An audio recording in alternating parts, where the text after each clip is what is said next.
প্রিয় বন্ধু, 1 মিনিটের জন্য আমি তোমার বিবেককে বললাম, তুমি বলো, সারাদিন যে উলঙ্গ ছবি দেখলা, সারা রাত যে নর্তকীর ছবি দেখলা, এরপরে তোমার গন্তব্য কোথায়? থামবা কোথায়? তুমি কোথায় গিয়ে থামবা? তোমার পরিণতি কি? তোমার টার্গেট কি? এই নাচ, এই গান, এই ছবি, এই জেনা, এই ব্যভিচার, এই মদ, এই জুয়া, এই ফেন্সিডিল, এই ইয়াবা, আরে নাফরমান, তোরে শেষ পর্যন্ত কোথায় গিয়ে থামাবে? তোরে একটা জানোয়ার ছাড়া, একটা কুকুর বিড়াল ছাড়া, একটা হাইওয়ান ছাড়া আর কিচ্ছু বানাবে না। তোরে একটা নর পশু বানায় দিবে।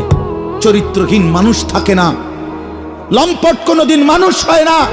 মদখোর, নেশাখোর, জুয়ারি, ফেন্সিখোর, বাবাখোর, ডাইলখোর, ইয়াবাখোর, ফুট্টাখোর, হারামখোর, ওই মানুষ থাকে না, ওই জানোয়ার হয়ে যায়। জানোয়ার, জানোয়ার হয়ে যায় বেটা, জানোয়ার হয়ে যায়।